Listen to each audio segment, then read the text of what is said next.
Order update tayo mga kabayan. Nandito na yung mga umorder ng lana. Pagka-post ko kahapon, sunod-sunod na kagad yung nag-order eh. Ito kay Miss Kate, 5 kagad yung kinuha niya kasi yung iba ipapamigay niya. Ito kay Sir Patrick. Ito kay Ma'am Mitch, kay Sir Rick, kay baka makalimutan ko iba. Kay Pauline, tapos yung last natin kay Daisy. So lahat to ipapadala na mamaya. Ito yung itsura niya. Close up ko lang para mas makita niyo mga kabayan. Yung iba't ibang sangkap sa loob nito. Ayan siya. Meron pa tong kasamang San Benito. At higit sa lahat, may kasama yung orasyon mga kabayan. Ito, last 4 na available. Ito yung last 4 na available natin mga kabayan. Para saan daw pwedeng gamitin to? Nilalagay ko palagi sa description kung para saan yung lana or yung langis. Ito yung kumukulo kapag merong nilalang. Pwede rin tong pamahid sa mga masasakit na parte ng ating katawan. Lalo pa kung alam nyo sa sarili nyo na hindi normal yung sakit na yun, pwede nyong ipahid tong lana. At higit sa lahat, pinakamabisa to kapag meron ngang aswang o nilalang sa paligid kumukulo to. Meron tayong nagpadala ng review eh. Buntis yun eh. Siguro sa susunod ko na lang ikakwento yung shinare niya. Magpapaalam muna ako kung pwede kong ibahagi. Pero maganda yung nasabi niya sa lana.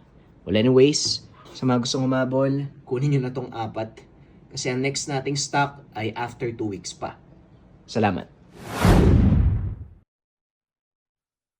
Ang kwentong ito ay hango sa totoong buhay.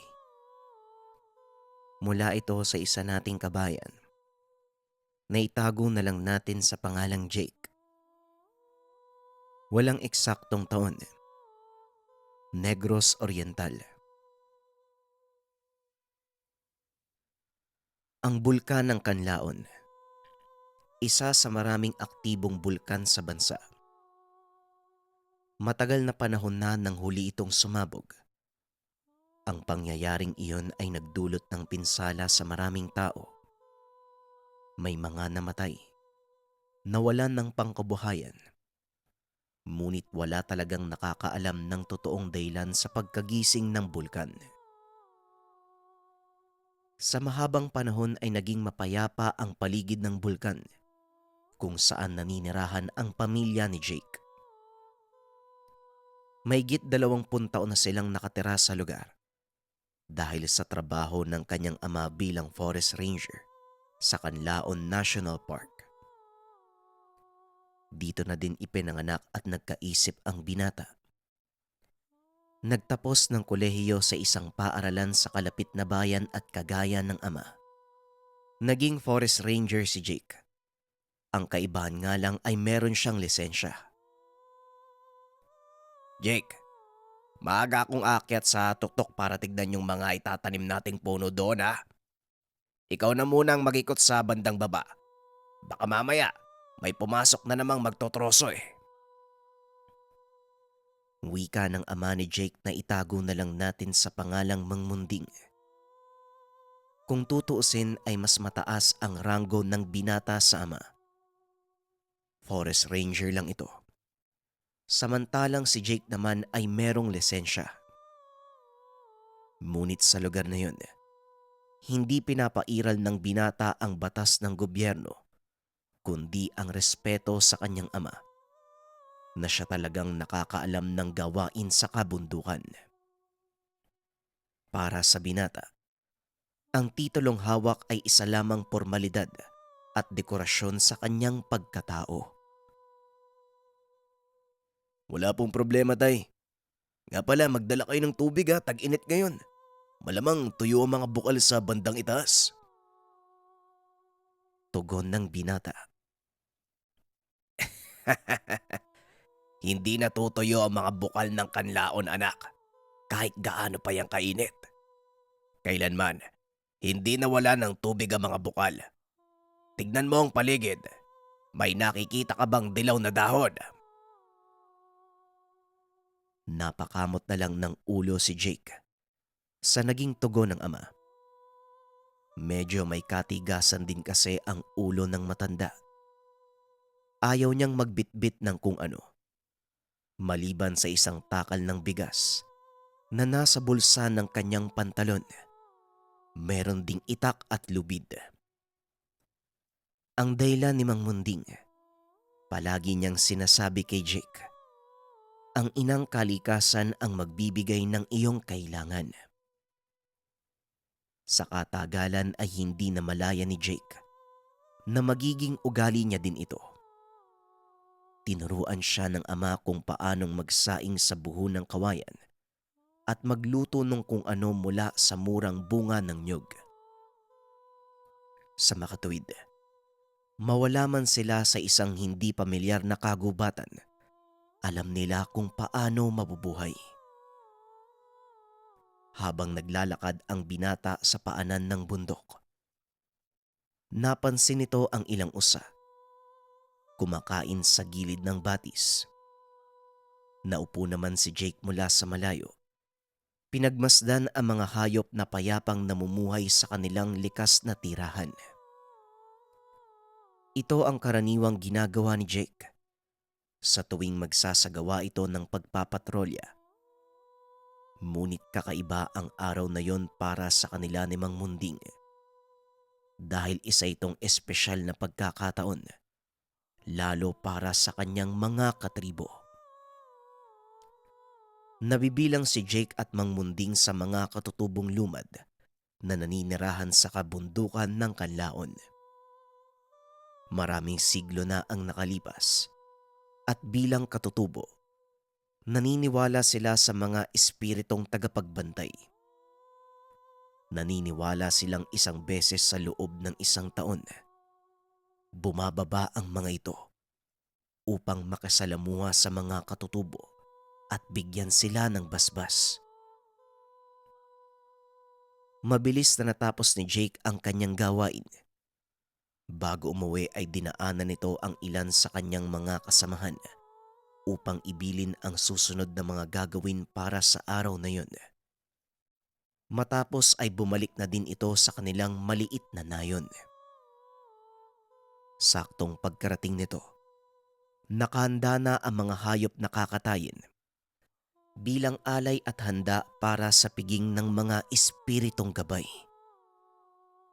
Kasabay nito, ang pagdiriwang ng unang taon ng binata sa trabaho, kaya inimbitahan ang ilan sa mga malapit na kaklase at kasamahan sa trabaho. Dahil sa syudad ang kanilang opisina, inabot ng hapon ang pagdating ng mga kasamahan. Manghang-mangha ang mga ito sa ipinakitang kabaitan ng mga katutubong lumad. Isa sa mga sumama ay ang kanyang bisor na ang pangalan ay Luis. Iba talaga ang magtrabaho dito sa labas, no? Kumpara sa opisina. Kung pwede ko lang hilingin sa taas na ibalik ako dito eh. Wika ni Luis. Mas maayos nga po yung trabaho niyo dun eh. Kasi hindi na kailangan maglakad sa putikan o makyat sa burol. Ballpen at papel ang hahawakan. Ayos na. Tugon ni Jake.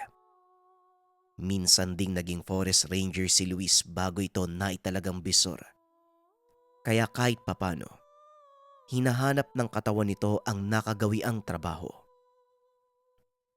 Hindi rin Jake.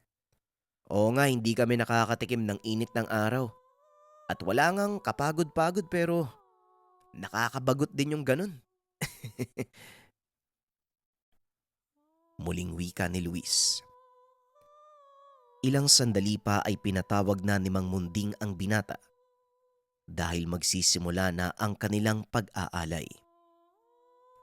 Dali-dali namang nagtipon ang mga kasama ni Jake dahil ito din ang unang beses nilang makakakita ng ritual ng mga katutubo. May ilang kababaiyang nagsasayaw sa paligid ng altar na gawa sa bato, habang isang matandang babae naman ang nagkakatay ng itim na baboy. Inilagay nito ang dugo sa isang palayok at isa-isang ipinahid sa mga naroon. Ipinaliwanag naman ni Jake ang dahilan kung bakit. Ayon sa binata, ang dugong pinahid sa kanila, simbolo ng pakikiisa sa oras na dumating ang mga espiritu. Yon ang magsisilbing palatandaan na sila ay nakikisa sa isinasagawang pag-aalay. Matapos magpahid ng dugo, nagsimula ng pira-pirasahin ng matanda ang karne at ang lamang loob ay tinapon sa apoy, maliban sa atay. Kinuha ito ng matanda at inilapag sa isang maliit na altar at saka pinalibutan ng apoy. Matapos ay lumod ito sa lupa. Nagsimulang magsambit ng mga inkantasyon. Sunod-sunod na pinatunog ng mga kalalakihan ang malalaking tambol at tambuli bilang pagtawag sa mga tagapagbantay. Huwag kayo mag-alala, boss. Walang kakaibang mangyayari. Bahagi lang talaga ng tradisyon ng ritual na yan kaya... Biglang napahinto sa pagsasalita ang binata dahil nakarinig ito ng malakas na ungol mula sa kagubatan. Napahinto din ang lahat sa kanilang ginagawa. Lalo pa nang makita nila, gumagalaw ang mga puno sa bandang itaas ng bundok. Jake, sabihin mo sa akin na barakong baboy ramo lang na nag-aaway yan, ha? Tanong ni Luis. Pasensya na, bubos. Pero sa palagay ko hindi. Tugon ng binata at ilang sandali pa ang nakalipas. Nawala din ang mga tunog. Ipinagpatuloy ng mga katutubo ang kanilang pagsasaya. Habang si Jake naman ay pinuntahan ang ama na nooy kausap ang kanilang pinuno. Ngayon lang uli nag-ingay ang kagubatan. Paniguradong may darating na naman na sakuna at kailangan natin itong pagandaan. Wika ni Mang Munding. Anong ibig sabihin ng tatay mo? Anong sakuna? Tanong ni Luis. Pagsabog ng bulkan, boss. Nangyari na ito. 15 taon na ang nakakaraan. Mabuti na lang nakinig ang mga katribo ko sa babala ng kalikasan. Dahil kung hindi, paniguradong wala ni isa man sa amin ang natira. Ayon pa kay Jake, parehong ingay ang kanilang narinig bago sumabog ang bulkan. 5 taon pa lamang ang binata ng mga panong iyon, kaya hindi malinaw sa kanya ang mga nangyari. Kung ganon, anong uri ng nilalang yung may gawa ng ingay? Tanong ni Luis. Ayon po sa mga nakakatanda, sota daw po ang may gawa ng ingay na yun. Nagbibigay ito ng babala sa mga tao sa paligid. Ngunit madalas, binabaliwala nila ang babalang yon, kaya marami ang napapahamak. Tugon ni Jake. Anong uri ng nilalang ang sota? Ngayon lang ako nakarinig ng salitang ganyan eh. Muling tanong ng bisor. Sa mga hindi nakakalam, ang sota ay isang mataas na uri ng engkanto. Nag-iisa ito at walang kalahi. Ang katawan ng nilalang na ito ay nahati sa 2 kulay. Isang itim at isang puti. Sinasabi ring ito ang tagapagbantay ng buong kabundukan ng Kanlaon. Wala pang nakakakita ng totoong anyo nito. Ngunit may ilang nakakapagsabi, lubhang makapangyarihan ang mga sota kung ikukumpara sa ibang mga engkantong naninirahan sa lugar. Kinabukasan, maagang bumaba ng bundok sina Luis dahil may trabaho pa ang mga ito. Pagkatid ni Jake sa mga kasamahan, bumalik na siya sa trabaho. Naisip ng binatang puntahan ang pinagmulan ng ingay kagabi. Kaso nga lang pagkarating niya sa lugar, naabutan nito si Mang Munding na inuusisa ang paligid. Nakita din ng binata ang ilang tumbang puno Masyado nang malalaki ang mga punong ito para mabuwal ng isang pangkaraniwang baboy ramo. Tay, yung mga nakatumbang puno, masyado nang malaki para suwagin ng baboy ramo, di ba? Wika ni Jake. Alam ko at sigurado din ako, hindi bakas ng kalabaw ang mga ito. Tugon ng matanda habang tinitignan ang mga naiwang bakas ng isang hayop.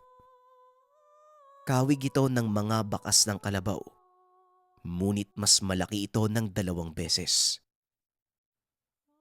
Naglakad ang mag-ama sa paligid sa pagbabakasakaling makahanap sila ng mga palatandaan kung anong hayop ang may gawa ng ingay at nag-iwan ng bakas sa lugar. Hanggang sa inabot sila ng hapon, walang nakitang anumang palatandaan ang nilalang. Ang sabi niyo po noon, sota ang may gawa ng ingay na yun. Tanong ng binata. Hindi ako sigurado kasi sa totoo lang, ginagawang panakot ng mga matatanda ang sota, lalo na sa mga kabataang gala ng gala kahit tirik pa ang araw. Isa pa, wala ding nakakakita ng totoong anyo nito. Puro sabi-sabi at alamat lang ang pinagbabasihan ng lahat. Tugon ni Mang Munding. Pagkarating sa kanilang tahanan, dali-daling pumunta si Jake sa kanyang lolo Dado, isa sa mga nakakatanda ng kanilang nayon. Nakagawian ng matandang maupo sa atangan ng bahay tuwing hapon habang pinagmamasdan ang unti-unting paglubog ng araw. Lolo Dado, magandang hapon po. Eto po, may dala akong tinapay mula sa bayan. Pangpares niyo po sa kape niyo kinabukasan. Bati ni Jake sa matanda. O Jake po, mabuti naman at dinalaw mo ko. Salamat nga pala sa tinapay ha. Pero alam ko, may kailangan ka, kaya sabihin mo na. Tugon ni Lolo Dado. Tungkol po kasi sa sota.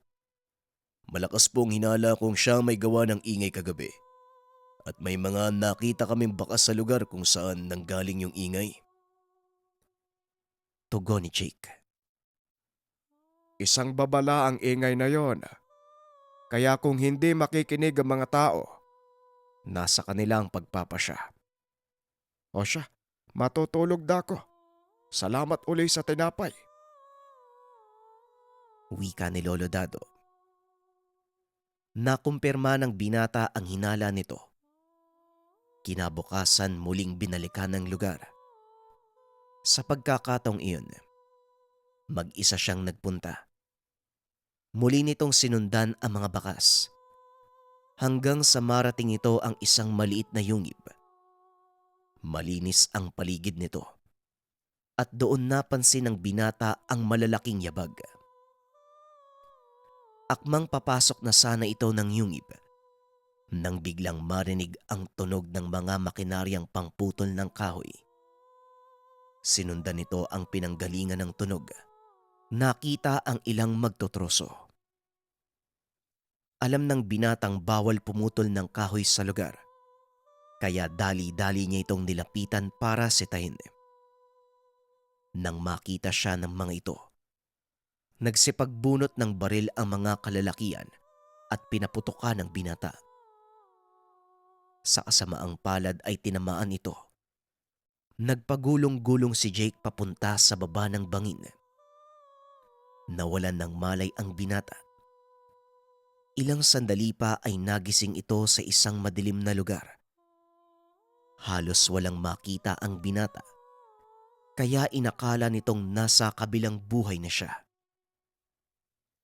Akmang tatayo na sana nang biglang sumikip ang kanyang dibdib. Kinapa ito ni Jake. Naramdaman ang mga dahong nakatapal. Ilang sandali pa ay may nakita itong ilaw na naglalakad papasok. Mabuti naman at nagising ka na. Nakita kitang walang malay sa ibaba ng burol. Hindi naman malala ang tama mo, kaya huwag kang mag-alala dahil buhay ka pa. Wika ng lalaki. Inalalayan nito ang binatang maupo at pinainom ng tubig. Maraming salamat ha. Pero nasan ako? Bakit sobrang dilim? Tugon ni Jake. Nandito ka sa kuweba ko. Sandali lang, magsisindi ako ng sulo. Muling wika ng lalaki. Nang mapuno ng liwanag ang yungib, nanlaki ang mga mata ni Jake dahil ang lalaking kausap niya nahati sa dalawa ang kulay. Kalahating itim at kalahating puti. Ikaw? Ikaw ba yung Sota? Tanong ng binata. Yon ang tawag nila dahil sa kakaibang kulay ng mga balat namin. Tugon ng lalaki. At mas lalong nagulat si Jake nang makita ang ilan pang kagaya nito. Ang ibig sabihin, hindi totoong engkanto ang mga Sota. Pero paano kumalat ang kwento nyo? Muling tanong ni Jake.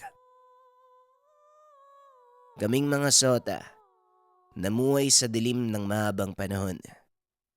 Hindi kami maaaring lumabas sa liwanag dahil maaaring masunog ang mga balat namin.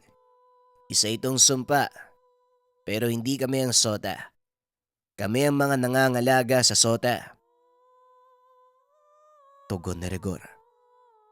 At habang nag-uusap ang mga ito, biglang narinig ni Jake ang malakas na ungol ng isang nilalang.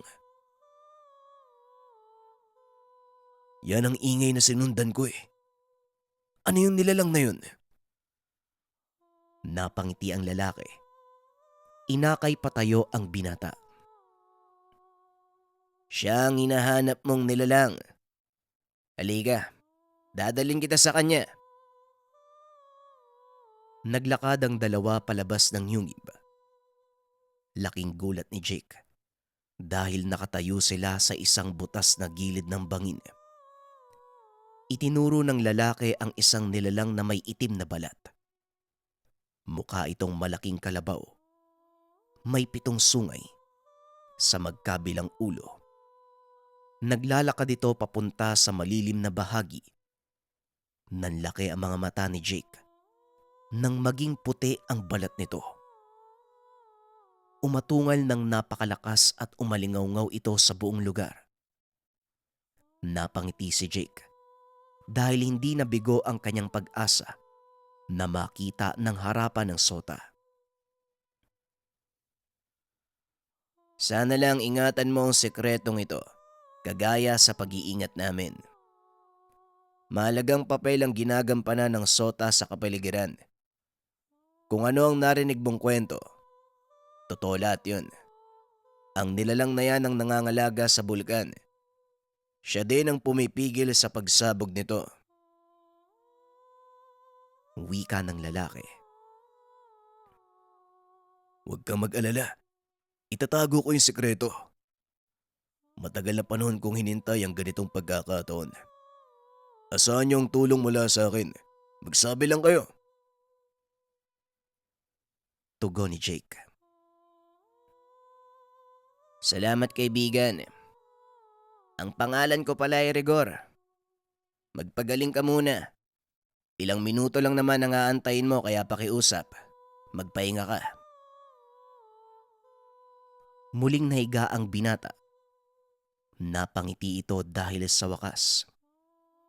Napatunayan sa sariling totoo ang mga naririnig na alamat. Ilang oras ang nakalipas. Muling bumangon ang binata at laking gulat nito dahil tuluyan ang naghilom ang kanyang sugat.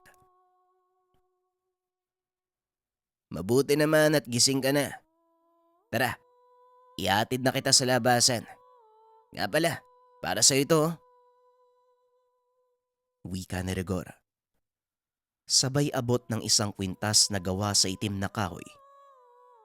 Ang hugis nito, kagaya ng ulo ng sota. Salamat kaibigan ha. Kung kailangan nyo ng tulong, huwag kayo magdadalawang isip. At kung ayos lang, pwede ba akong bumalik sa lugar na to? Para magdala ng mga kakailanganin nyo. Lalo na para sa mga bata. Tugon ni Jake. Hindi na ito nagtanong kung paanong naghilom ng mabilis ang kanyang sugat. Ang alam lang nito, nagkaroon siya ng bagong kaibigan. Pagkadating sa kanilang nayon, napansin ng binata ang ilang kalalakihang nakasuot ng uniforme ng militar. Kausap ng mga ito ang kanyang ama. Mabuti naman at nakabalik ka na. Naparito ang mga militar dahil sa aktibidad ng mga ilegal na mga ngaso sa lugar. At sir, siya po pala yung anak ko si Jake. Isa siyang forester na nadestino sa kabundukang ito. Wika ni Mang Munding. Kagad namang hinarap ng binata ang mga militar. Matagal ko na din pong sinusubaybayan ang kilos nila. Dahil maigpit na ipinagbabawal ang pangaso sa lugar na to. Sabihin niyo lang po kung anong maitutulong ko. Ang totoo, kailangan namin ng isang tao na gagabay sa amin paikot sa lugar. Sana matulungan niyo kami. Walang problema. Kung para sa ikabubuti ng kagubatan, handa akong tumulong. Maaari niyo bang sabihin ang buong detalye ng inyong misyon? Pag-uusap ng dalawa. Kagad namang tinalakay ng sarhento ang tungkol sa kanilang misyon. Ayon sa mga ito, kakaibang mga ngaso ang pumasok sa lugar dahil hindi pangkaraniwang hayop ang kanilang hinahanap. Hindi ko alam kung anong uri ng hayop ang hinahanap nila. Pero paniguradong malaki ang magiging epekto nito sa kagubatan. Kailangan silang pigilan bago pa man mangyari ang kanilang gusto. Wika ng sarhento. Inilatag nila ang mapa sa mesa. Itinuro sa binata ang lokasyong pinupunto ng mga mangaso. Nanlaki ang mga mata ng binata dahil ang lokasyong iyon ay ang mismong kinaroroonan ng mga takpan at ng sota. Kailangan natin silang maunahan. Hindi sila dapat makarating sa lugar na yon. Teka, nagtataka lang ako. Ano bang meron sa lugar na yan, Jake? Pwede mo bang sabihin sa amin? Ang lugar na yan ang kinaroroonan ng tribo ng mga takpan at ang mismong tahanan ng sota. Ito marahil ang hinahanap nilang hayop. Hindi nila alam ang ginagawa nila. Kailangang maunahan natin sila. Tugon ni Jake. Dali-dali itong pumasok ng tahanan at kumuha ng itak. Kagad nang lumakad ang mga ito nang malapit na sa mismong lugar.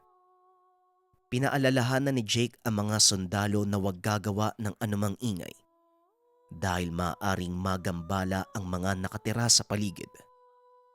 Lalo pa, papadilim na ng mga sandaling iyon. Sarento, hindi birong kalaban ng mga takpan, lalo pat paggabi na. Kaya mag-iingat kayo at huwag gagawa ng anumang hindi magugustuhan ng mga takpan. Wika ng binata. Kaunting kaalaman. Ang mga takpan ay maaaring ihalo sa kategorya ng mga mongha o sage sa salitang Ingles. Mahusay sila sa paggamit ng mga sandata, lalo na sa pagmamanipula ng mga elemento. Kilala din ang mga ito sa kakaibang kakayahan sa panggagamot. Hindi sila lumalabas kapag tirik ang araw. Mas aktibo sila pagsapit ng gabi. Balik tayo sa kwento. Pinili ng binatang mauna sa lugar para sabihan ang mga takpan Papasok pa lang ang binata sa yungib nang sinalubong siya ni Rigor. Alam ko na ang pakay mo, kaibigan. Namataan namin ang ilang kalalakiang papasok sa teritoryo ng Sota. Hindi nila alam ang ginagawa nila kaya pakiusap. Pigilan mo ang mga taong yun, Jake. Dahil kung hindi, kami ang gagawa ng paraan at hindi nila magugustuhan ang mangyayari. Wika ni Rigor. Alam ng binata na isa itong uri ng babala mula sa mga takpan. Huwag kang mag-alala, kaibigan. Gagawin kong makakaya ko para pigilan sila. May mga kasamaan akong mula sa militar. Handa silang tumulong upang mapigilan ang mga taong yun. Tugon ni Jake. Hinawakan ni Rigor ang balikat ng binata. Kaagad na ding pumasok sa yungib. Pagkabalik ng binata sa mga sundalo, itinuro ang mabilis na daan para makarating sa teritoryo ng Sota. Hindi ko alam kung anong kakaharapin namin dito. Pero malaki ang tiwala ko sa'yo dahil ikaw ang mas nakakaalam ng lahat. Wika ng sarhento. Medyo mapanganib ang misyong ito. Pero walang mangyayaring masama sa atin. Basta siguraduhin nyo lang na huwag yung sasaktan ng mga nilalang na makikita nyo. Matapos magsalita ni Jake, matapos ipaliwanag ang mga alituntunin, kaagad na silang tumuloy sa teritoryo ng Sota. Napakakapal ng kagubatan doon. Hindi sila makausad ng mabilis dahil sa lumot na nakasabit sa mga sanga ng puno. Noon pa lang nakapasok si Jake sa lugar, kaya hindi ito makapaniwalang may ganong uri ng lugar sa kanilang kagubatan. Marahang naglalakad ang binata nang mapansin ang isang manipis na lubid. Sinundan ito ni Jake. Napansin ang nakaumang na palaso sa dulo. Sarento, nandito ang mga mangaso. Mag-iingat kayo dahil may mga patibong sa paligid. Wika ni Jake habang nakaturo sa mga patibong. Kung may isang bagay na dalubhasa si Jake, ito ang pagdedesarma ng mga patibong. Naupo ang binata sa lupa. Masuring inobserbahan ang bakas na iniwan ng mga mangangaso. Sa isip-isip ng binata, kaunting pagkakamali lang, siguradong mauubos silang lahat. Sarento, huwag mong ikalat ang mga tauhan mo. Sundin nyo ang nilalakaran ko. Wika ni Jake. Marahang umusad ang pangkat hanggang sa makita nila ang ilang kalalakian nagtitipon sa harap ng siga. Narinig ng mga ito ang pinag-uusapan ng mga kalalakian. Nakumpirma nga ng binata na ang Sota ang pakay ng mga ito. Kagad nang pinakilos si Sargento Ruiz ang kanyang mga tauhan. At sa pagkakataong iyon, nagulat ang mga kalalakian. Ngunit imbis na sumuko, nagsipagbunot ng baril ang mga ito. Sandali lang, walang magpapaputok. Maaring magambala ang mga nilalang sa paligid. Wika ni Jake. Yun nga ang gusto namin eh. Dahil sa totoo lang, kanina pa kami nag-aantay sa paglabas ng Sota. Wika ng isa sa mga lalaki. Huwag mo nang pangaraping makita ang Sota dahil hindi nyo magugustuhan ang mga mangyayari. Hindi nyo alam ang ginagawa nyo. Kapamakan ang mapapala nyo sa lugar na ito. Muling wika ng binata. Ngunit tinawanan lang siya ng mga kalalakian. Hindi na nagsalita pa si Jake. Ilang sandali lang, nakarinig sila ng mga kaluskos sa kapaligiran. Kasunod nito ay mga hagikgikan mula sa maliliit na nilalang. Pinaatras ni Jake ang mga sundalo. Matapos ay nagsimulang umatake ang mga nilalang. Kinuyog nito ang mga kalalakiyang nakatayo sa harapan ng siga. Mga lagalag na inkantong mga yan, Sargento. Huwag kayong gagalaw. Dahil hindi nila kayo makikita kung mananatili kayo sa dilim. Wika ni Jake. Laking gulat ng binata nang biglang pagbabarilin ng mga kalalakihan ang mga nilalang. Nang humupa ang putukan, biglang tumahimik ang paligid. Ilang minuto lang ang nakalipas ay yumanig ang lugar.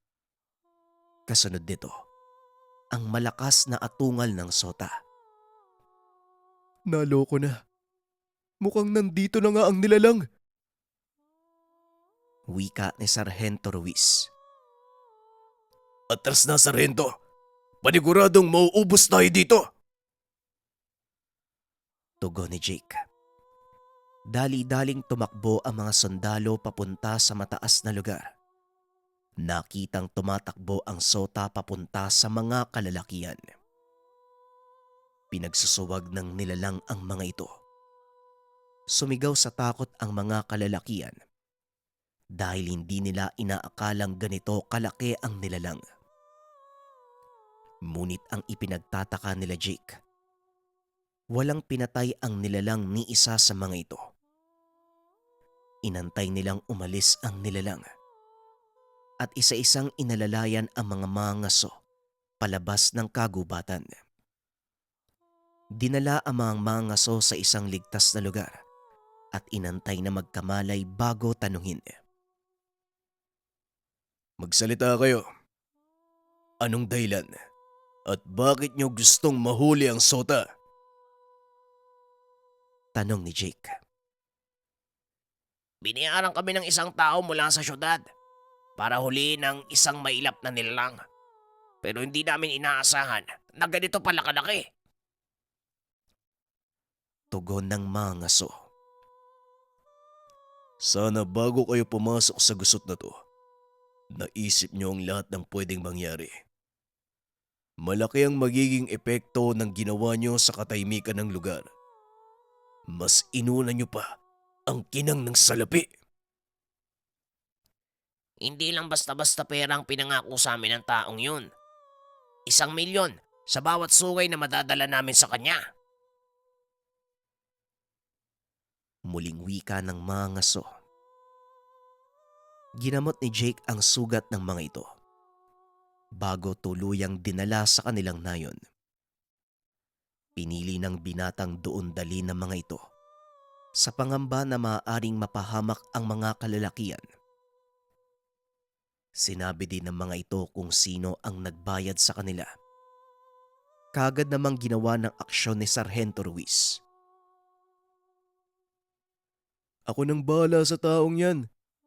Kailangan lang ng matinding pruweba na magpapatunay sa paglabag nila sa batas. Wika ng sarhento. Matapos makipag-usap sa mga militar, pinulong naman ni Jake ang kanyang mga kasama sa trabaho. Tinalakay ang problema. Nagsagawa ng malawakang operasyon ng mga ito.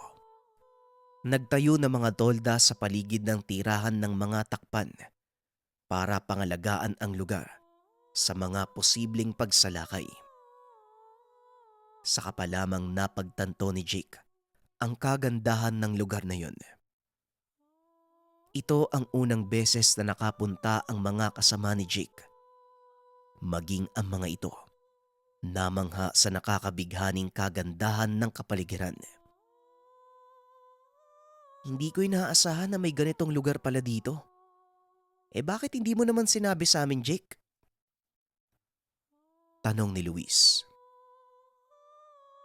Ang totoo, ngayon ko lang din nalaman yung tungkol dito, boss. Mas magugulat ka sa pupuntahan natin. Halika, samahan mo ko. Tugon ni Jake. Naglakad ang dalawa papunta sa yungib ng mga takpan. Malugod naman silang sinalubong ni Rigor.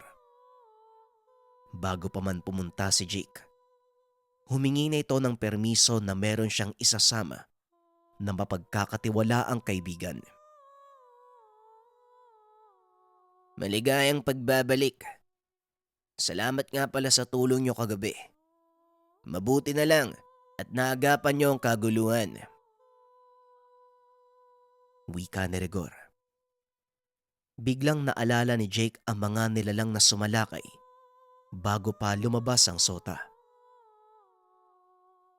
Nga pala, Rigor.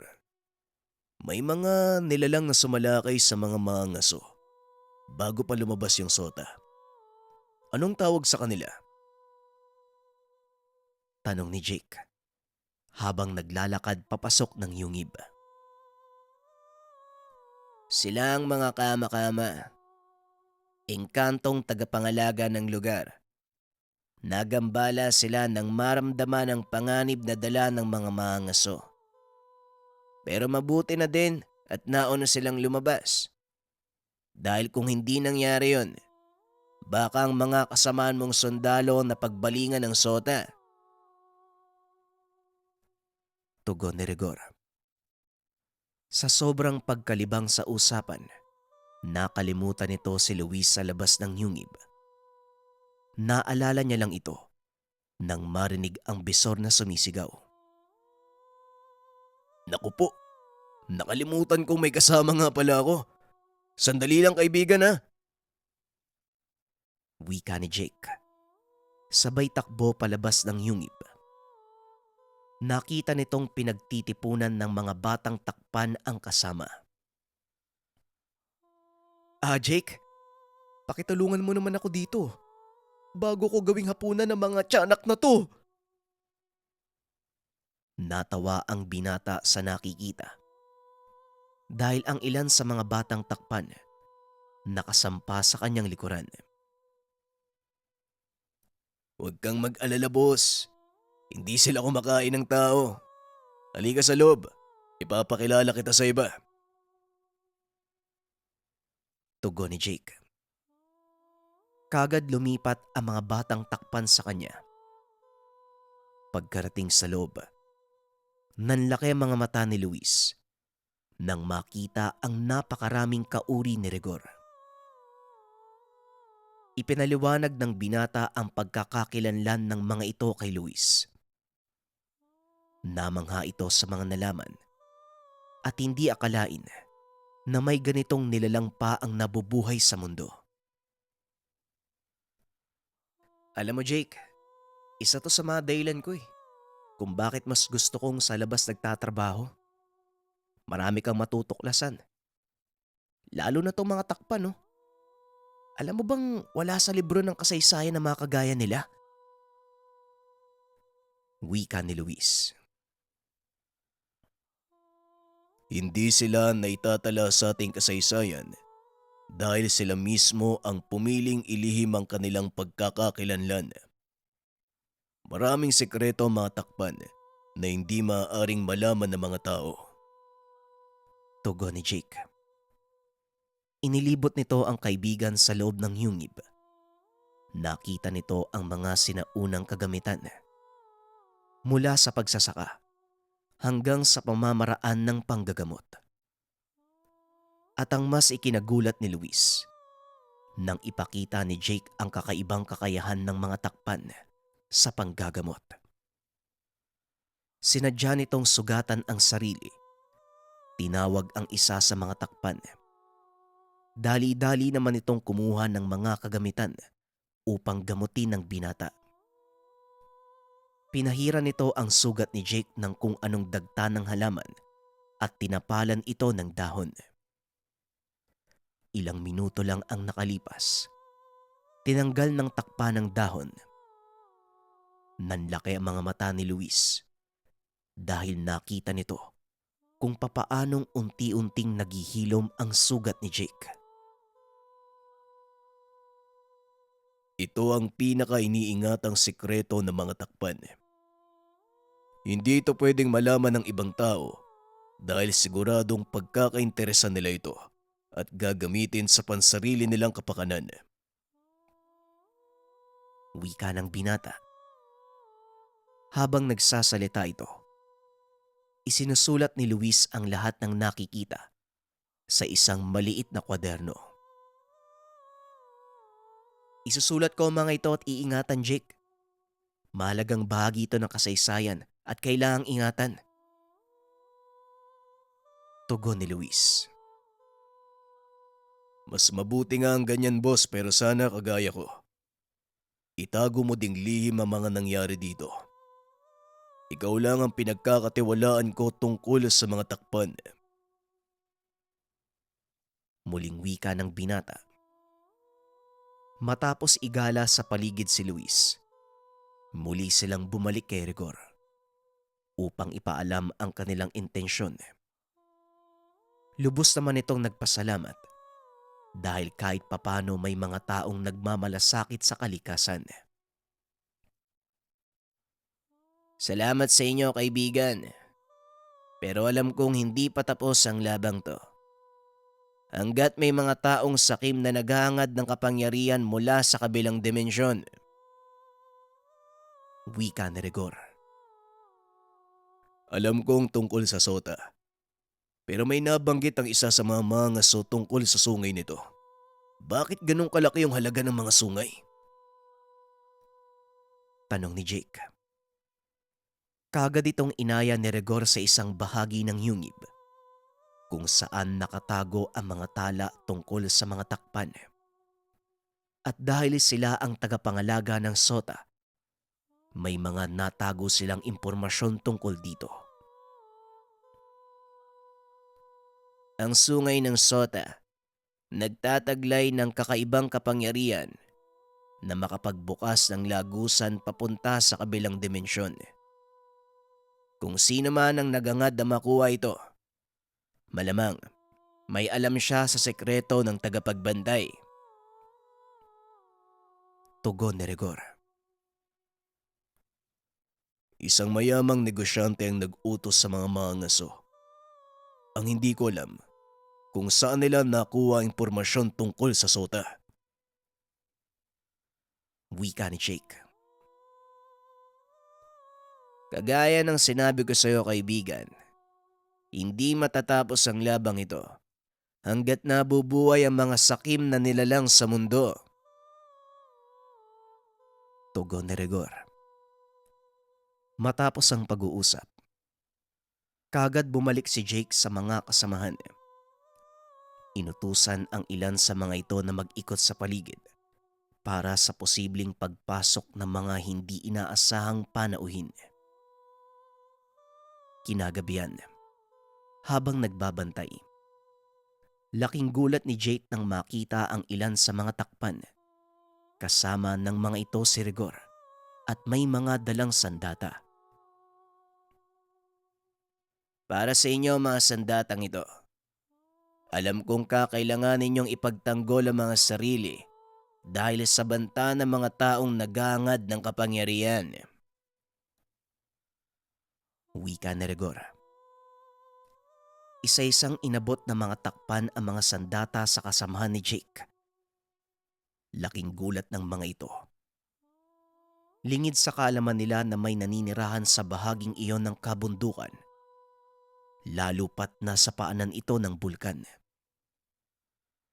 Hindi na nakapagsalita ang mga ito dahil na din sa gulat. Matapos may pamahagi ang mga sandata, kaagad nang umalis ang mga takpan. Kinabukasan, bumalik ang dalawa sa inutusan ni Jake na magbantay sa paligid. Sinabi nitong may mga paparating na taga-syudad. Sigurado itong hindi mula sa panig ng militar ang mga yon dahil sa kanilang kasuotan. Mukhang nandito na ang mga inaantay natin. Magsipaganda kayo. Maya-maya lang, darating na din sila, tatay. Wika ni Jake. Kagad namang nagsipagpwesto ang mga kasama ng binata Muli itong umakyat papunta sa yungib ng mga takpan para balaan ito sa paparating na panganib. Nakahanda na rin kami, kaibigan. Alam naming darating ang araw na ito. At sa nakikita ko, hindi magiging sapat ang puwersa nyo. Kaya makikisali na kami sa laban. Pangalagaan nyo ang itaas ng bangin at kami na ang bahala sa lambak ng sota. Matapos ang pag-uusap, dinala ng binata ang mga kasamahan sa bandang itaas ng burol, kung saan maaaring dumaan ang pangkat ng mga kalaban. Bahagyang kinakabahan si Jake dahil alam niyang isang malaking digmaan ang kanilang kakarapin. Ilang minuto pa ay dumating na si Mang Munding kasama ang ilan sa mga kalalakihang lumad. Napangiti ang binata dahil karamihan sa mga kasamahan ng ama, mga mandirigma ng kanilang tribo. Kahit moderno na ang panahon, hindi kailanman malilimutan ng isang lumad ang kanyang pinagmulan. Kaya nandito ang mga mandirigma ng tribo natin upang makipaglaban kasama mo. Bagyang ikinagulat ng binata ang sinabi ng ama. Dahil ang mga dumating na kasamahan ay mula pa sa kabilang bundok, nasakop naman ng bayan ng Murcia, na pinangungunahan ng kanilang pinunong si Amlan. Ikinagagalak naming mga lumad ng kanlandog ang makipaglaban kasama niyo.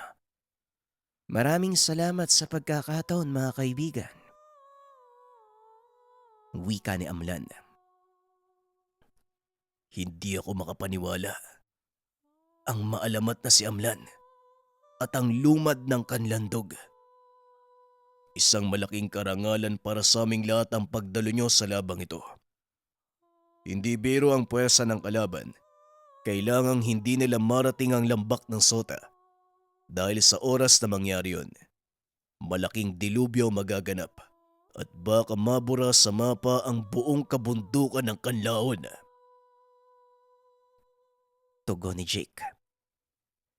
Kagad nagbigay ng utos si Amlan na simulan ng paghahanda. Ilang minuto pa ang nakalipas. Natanaw na nila ang paparating na kalaban. Padilim na ng mga sandaling iyon. Alam ni Jake na maaaring mahirapan ang mga kasamahan, lalo pat hindi sanay ang mga itong kumilos sa dilim. Kaya naman inutusan niya ang mga kasama, umakyat sa puno at doon magintay ng pagkakataong sumalakay. Kailangan niyong umakyat sa mga puno. Sabihan mo ang lahat ng mga kasama natin. Mas ligtas kayo doon. Makakahanap kayo ng tamang pagkakataon sa pag-atake. Mahihirapan kayong kumilos sa dilim. Masyadong mapanganib na isugal ang kaligtasan niyo. Wika ni Jake. Yan din ang inaalala ko. Isa pa, hindi sanay sa pakikipaglaban ng mga kasama natin, Jake. Kaya mas mabuting ang tambangan namin ng mga kalaban. Nang sa ganon mabawasan namin ang kanilang bilang. Bago pa nila marating ang lambak. Tugon ni Luis. Kagad nag-akyatan ang mga ito sa puno. Samantalang sina Jake at ang ilang mandirigma mula sa kanyang tribo piniling magtago sa mga tuyong dahon sa lupa. Ang pangkat naman ni Amlan naroon sa burol upang sagupain ng harapan ang mga paparating na kalaban. Kakaiba ang katapangan ng mga lumad pagdating sa labanan dahil malakas ang paniniwala nilang hindi sila mamamatay hanggat nakaapak ang kanilang mga paa sa lupa ng kabundukan ng kanlaon. Makalipas ang ilang minuto, namataan na ng pangkat ang ilan sa mga paparating na kalaban. Marahang naglalakad ang mga ito habang patuloy na nakikiramdam. Nang biglang lumipad ang mga palaso mula sa pangkat ni Amlan, tinamaan ang mga naunang kalalakian. Nataranta ang mga kasunod, kaya marahang umatras ang mga ito habang hinahanap ang pinagmulan ng mga palaso. Naroon din ng mga sandaling iyon si Jake. Nanlaki mga mata nito nang makita kung sino ang kasama ng mga sumalakay na kalaban. Walang iba kung hindi ang kanyang tiyuhin na si Vergel. Kabisado nito ang kabundukan dahil kagaya ng ama. Isa din itong batikang mangaso ng kanilang tribo. Nakulong ito nang sinubukang magpuslit papunta sa bayan ng nanganganib na lahi ng mga musang na nasa kabundukan lang ng Negros matatagpuan. Si Jake mismo ang nagpakulong dito. 2 taon na ang nakakaraan.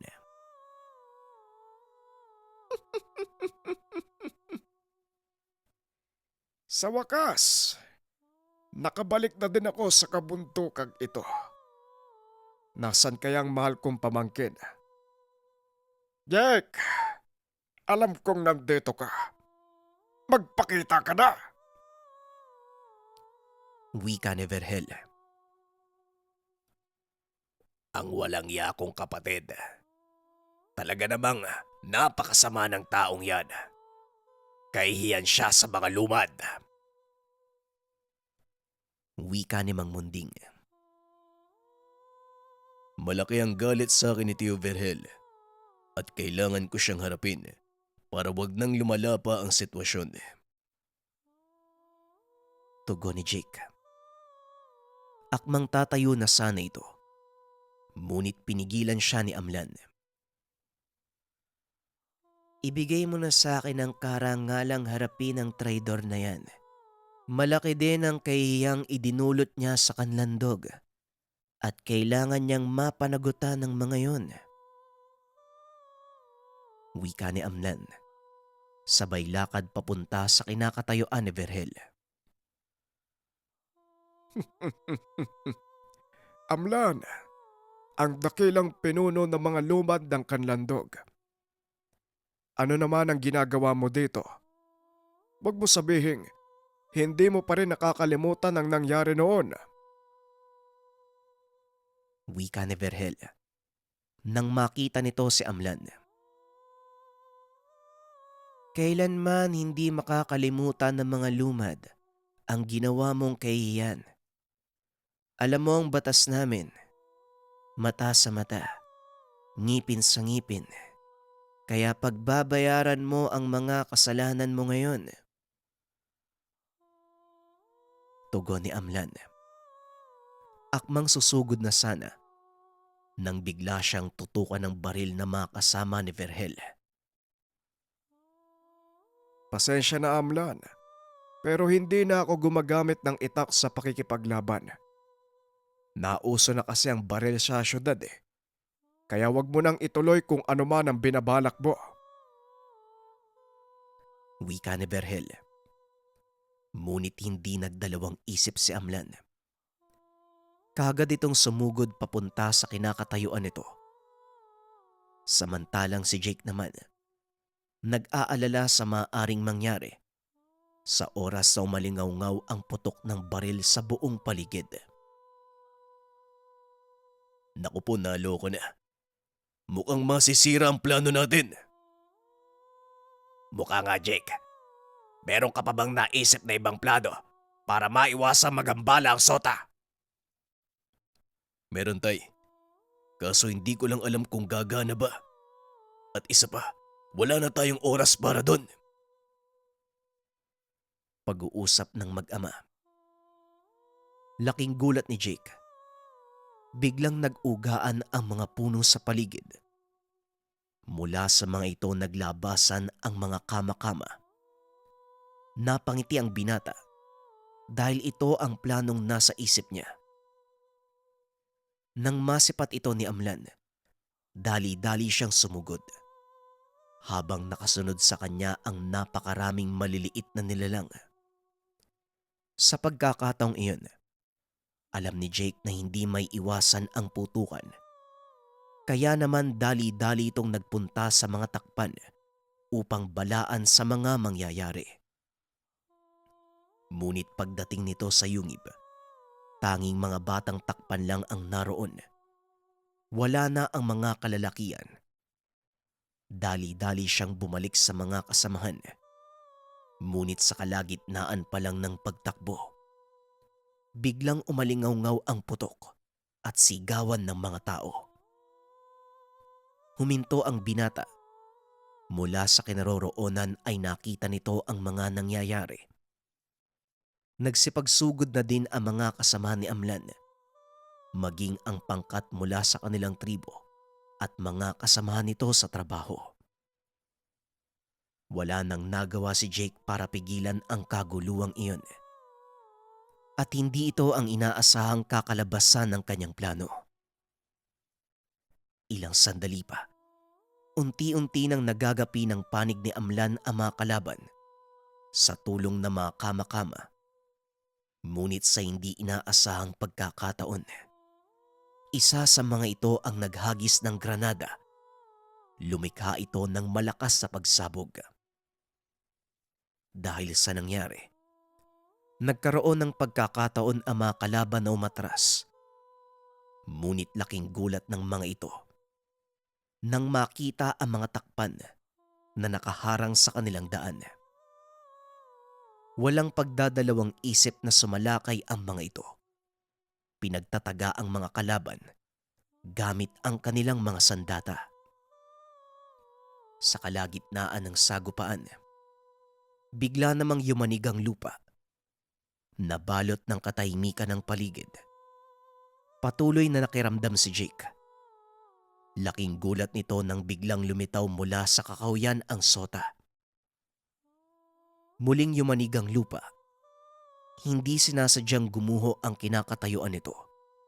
Dire-diretso siyang bumagsak sa kinakatayuan ng malaking nilalang.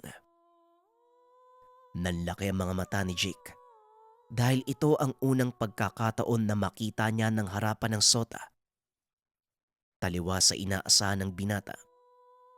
Hindi ganon nakakatakot ang mukha ng nilalang. Kung tutuusin ay napakaamo nito. At tila kumalma nang makita ang binatang nakatayo sa kanyang harapan. Dahan-dahang lumapit si Jake upang hawakan ang ulo nito. Ngunit bigla namang may nagpaputok mula sa itaas ng bangin. Dahilan para magulat ang sota. Aksidenteng maswag ang binata. Tinamaan ng isa sa mga sungay nito si Jake at tumalsik ng malayo. Mabuti na lang at tubig ang binaksakan nito, kaya hindi siya gaanong nasaktan. Ngunit nakita ng binatang patuloy na nagwawala ang nilalang. Tumingala ito. Nasipat na patuloy pa ring nakikipaglaban ang mga kasama. Sa pagkakataong iyon, wala nang ibang inaasahan ng binata kung hindi ang sarili. Naglakad ito papunta sa sota at sinubukan itong pakalmahin. Lumingon sa kanya ang nilalang. Laking gulat nito dahil nagliliwanag na parang baga ang sungay ng sota. Muling yumanig ang kapaligiran. Napatingala si Jake sa bulkan. Unti-unti itong naglabas ng makapal na usok hanggang sa tila nagliliwanag na ang bunganga nito. Napagtanto ni Jake na may kakayahan din ng sota na kontrolin ang pagsabog ng bulkan. Sota, tama na. Pakiusap. Marami ang madadamay. Hindi namin hinahangad na gambalain ang iyong pagpapahinga. Kaya pakiusap. Itigil mo na to! Wika ni Jake. Patuloy lang na nakatingin sa kanya ang nilalang. Habang tumatagal, lalo lang lumiliwanag ang mga sungay nito. Wala ka nang magagawa, Jake. Umalis na tayo dito. Sasabog na ang bulkan. Hindi mo na mapipigilan ng sota. Laking gulat ni Jake nang makita si Rigor. Hindi maaari. Marami ang mamamatay. Kailangang pigilan ng sota at hindi ako susuko. Kaya pakiusap. Hayaan mo kong kausapin ang nilalang na yan. Wika ni Jake. Kagad tumabi sa dadaanan nito si Rigor. Huwag mo sabihin sa akin na hindi kita binalaan, kaibigan. Tugon ni Rigor sabay lakad palayo. Muling hinarap ni Jake ang nilalang. Sa pagkakataong iyon, nakatitig lang ito sa kanya habang patuloy na nagbabaga ang mga sungay. Mula ako sa angkan ng mga lumad at pinangangalagaan namin ang kagubatang ito. At ang mga nakikita mo sa taas, sila ang mga kasamahan kong nakikipaglaban upang pigilan ang mga taong nagdanais na saktan ka. Kaya pakiusap, pigilan mo ang pagsabog ng bulkan. Dahil kung hindi, marami ang mapapahamak. Hindi lang kami, kundi pati ang mga taong nakatira sa paanan ng kabundukan. Wika ng binata. Napatingala ang nilalang. Nakita ang dalawang naglalabang pangkat. Umatungal ito ng napakalakas at sa isang iglap. Biglang nabiyak ang lupang tinutungtungan ng mga ito. Humupa na din ang liwanag sa bunganga ng bulkan. Maging ang sungay ng sota. Unti-unti nang nagbalik sa dati nitong kulay. Tumingin ang nilalang ng isang beses pa kay Jake bago ito tuluyang umalis at maglaho sa kadiliman. Hindi naman makapaniwala si Rigor sa ginawa ng binata. Pinahanga mo ko. Napatunayan mo sa akin na karapat dapat kang tagapangalaga ng lugar na to. Maraming salamat sa tulong mo. Matapos magsalita, kaagad na siyang umalis. Samantalang ang mga kalaban naman, kanya-kanya ng takas palayo sa lugar sa takot na baka tuluyang sumabog ang bulkan. Nakahinga ng maluwag si Jake dahil alam niyang tapos na ang kaguluhan. Kinabukasan, maagang nagpaalam sina Amlan at ang mga taga-Kanlandog. Bagaman may mga sugatan, masaya ang mga ito dahil nagawa nilang pagtagumpayan ang labang iyon.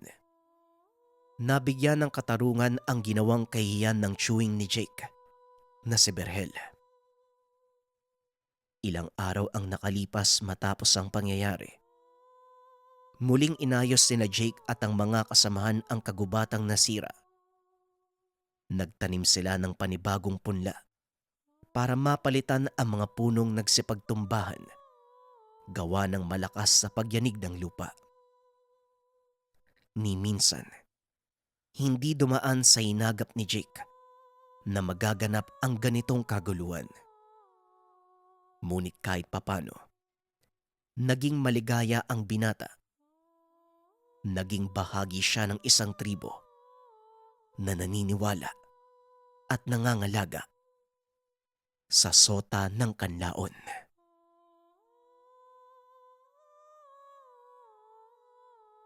Opinyon para sa kwento. Grabe talaga yung nagagawa ng kasakiman, no? Yung kagustuhan na maghangad pa ng mas marami kasi nakakalimutan natin yung mga bagay na mas mahalaga. Makikita naman natin sa kwento, maaaring makuha nga yung kapangyarihan ng sungay ng nilalang, kaso ang problema nun, mamamatay din yung maraming tao at ang posible ding mangyari, yung taong nagpakuha nun, maaari siyang madamay sa dilubyo. Kayo ba mga kabayan, may mga ganito ba kayong naranasan? Yung tipong mas inuuna yung pansariling kapakanan kaysa sa nakararami? Kayo nang bahala sa comment section. Salamat.